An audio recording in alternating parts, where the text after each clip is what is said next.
Okay, thanks for joining us for our conversation with, I'm going to say Richard J. Tofel.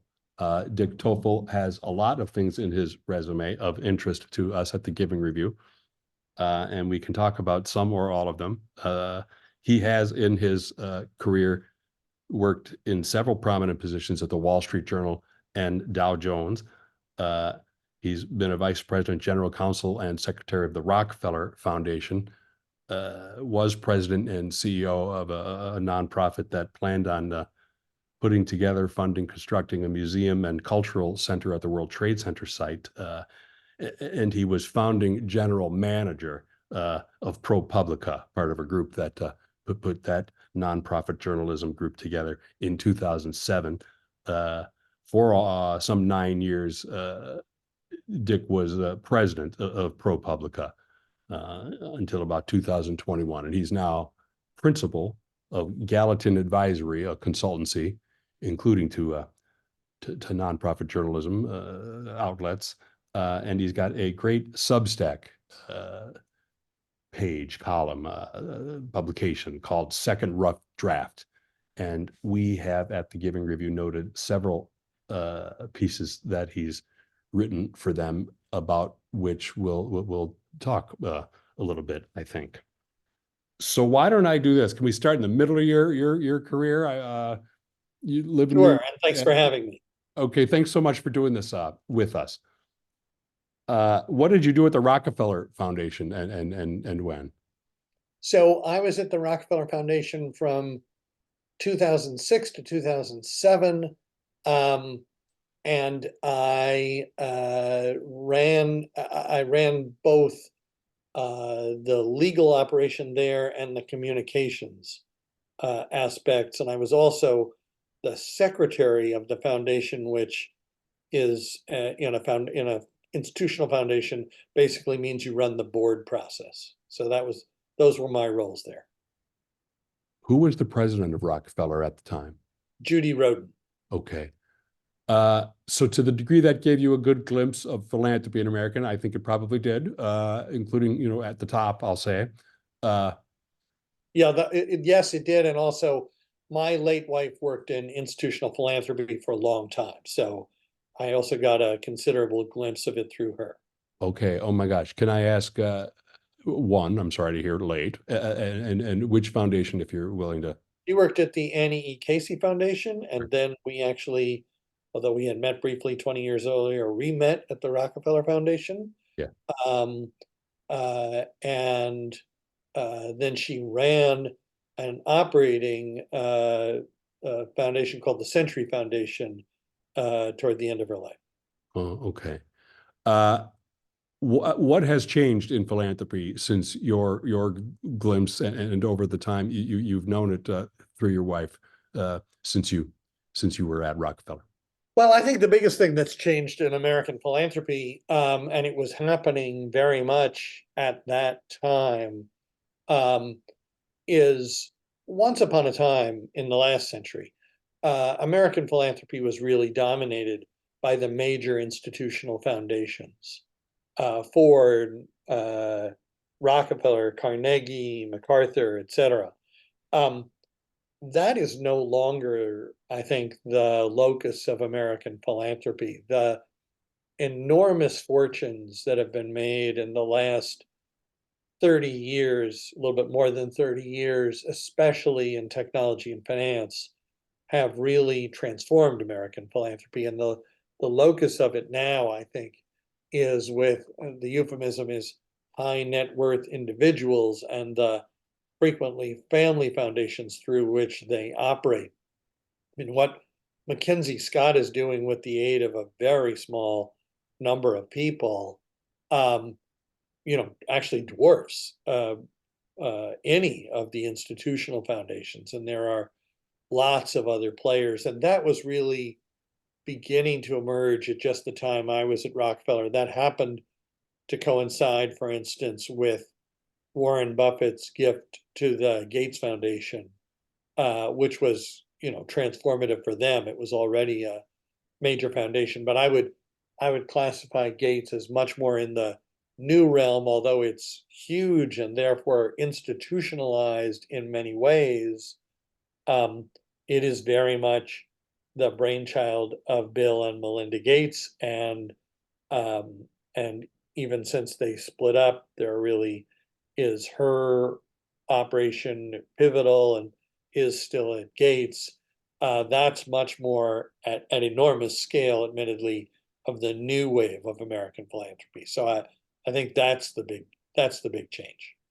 And it is this sort of new iteration of philanthropy, of big philanthropy, is they do not feel as bound by the legal forms of uh, old legacy foundations like Rockefeller. Will LLCs and donor advised funds are also a factor in this. So one, that's a question: is that true? And two, what does that mean, if anything? What can we gather from the working around? Honestly, I think it means less in practice than people sometimes think.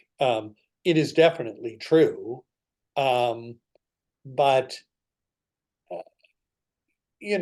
people are still the foundations they set up, the private foundations as a legal matter, are still governed by the Tax Reform Act of 1969, and the Tax Reform Act of 1969 still sets the broad way in which American foundations, whether they are run by living donors or people who died a century ago, still work.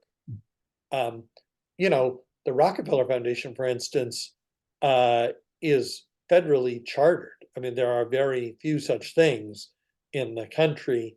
And honestly, it's sort of an interesting little thing, but it doesn't make a whole lot of difference. Yeah, they get no benefit from that really, other than to say that. You know what I mean? There's no tax. Yeah, I mean, no, it has an interesting history, but Yeah, it's still subject to the same basic regulatory framework. yeah. In fact, as a hypothetical matter, if the government wanted to, if policymakers got mad at Rockefeller and yanked the federal charter, it would mean nothing. Well, I think, yeah, right. I mean, given the constitutional prohibition against a taking, I think Mm-hmm. if they yanked the charter, the assets, I presume, would the next day be moved into some private foundation. Yeah, yeah. Okay, switching then to Dow Jones and the Wall Street Journal. What did you do for, I'll say them, or you can tell me if it's an it, and when? So I was an outside lawyer working mostly for the Journal from 1985 to 1989. I went in-house first as the newsroom lawyer, then moved into the newsroom itself as essentially the administrator of the newsroom in 1992, then moved onto the business side in 1995, first in the international side of the business, then more into broader roles, and ultimately as the assistant publisher of the journal, including with responsibility for the international editions. And I left there in 2004. Yeah. And a version of the same question I asked in the philanthropic context. How has journalism, and this is lay the foundation for talking about nonprofit, how has journalism changed since you were at the decidedly profit-making Wall Street Journal and Dow Jones? Yeah, well, the big pivot point there is the coming of the internet and digital journalism, which started around 1995. The Journal, as you may know, was an outlier in that it charged for its content almost immediately after it started its digital presence, something that people widely disparaged. At the time, there were very, very few of us at Dow Jones, even inside Dow Jones, who thought that was a good idea. I think there were moments when the CEO, whose idea this really was, his unstinting idea, and I and maybe one or two other people were the only people left in the building who thought we were right. And ironically, the whole publishing industry has come around to that over time. You feel justifiably vindicated. Yeah, I mean, he was, he was absolutely right about this. And it was one of these things where in that wonderful 90s phrase, people kept saying to him, "You just don't get it." And he would say, "Yeah, I don't get it. We've been selling the newspaper pretty successfully for more than 100 years, and now you want me to give it away, and I don't get it."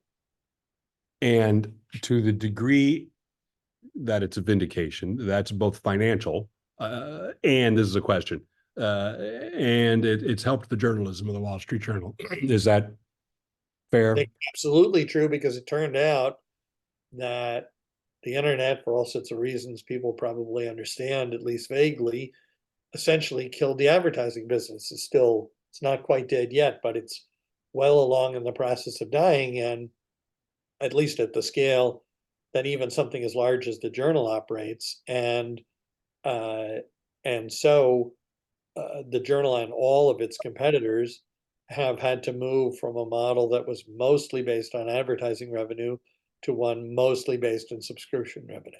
Mhm. So that has, for some publications, including the Journal, worked.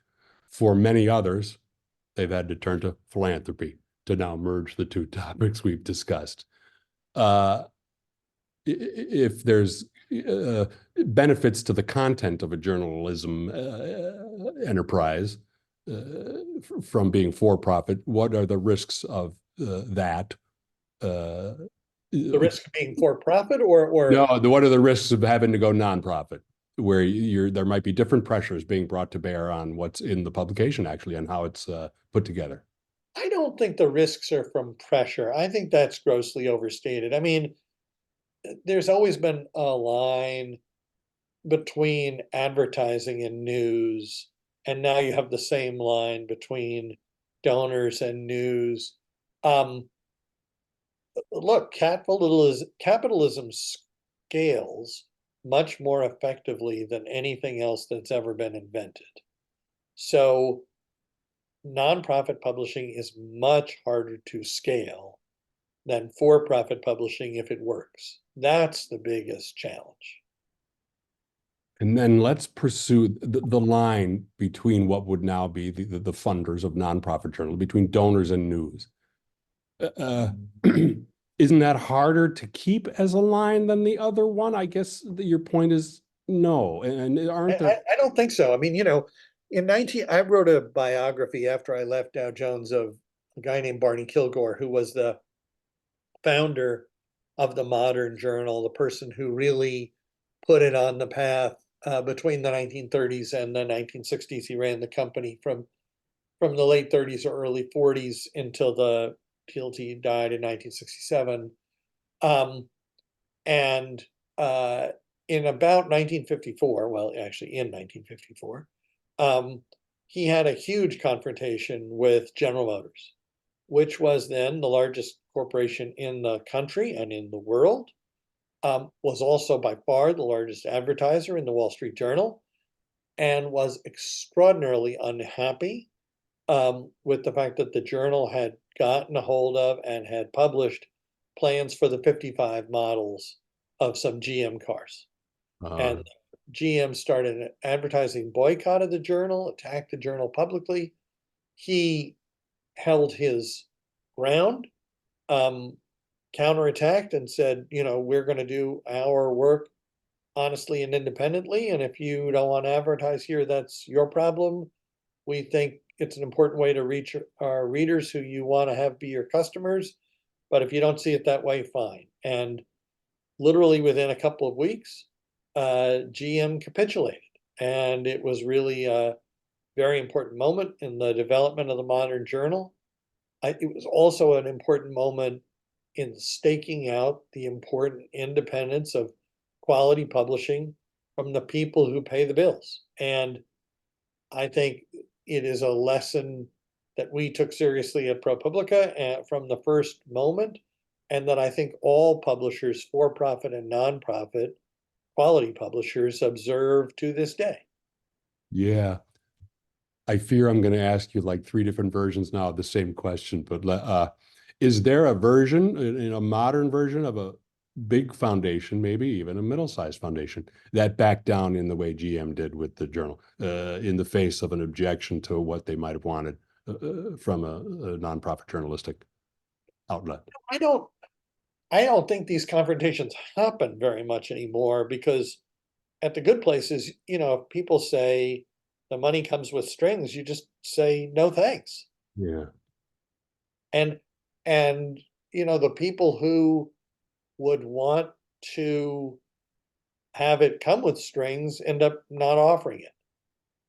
Yeah. Uh, I Yeah. mean, there have been some times that we a few times had donors who misunderstood the kind of influence they should have, and they ended up walking away, and that was fine. I mean, we've always understood that might become necessary, and if it was, so be it.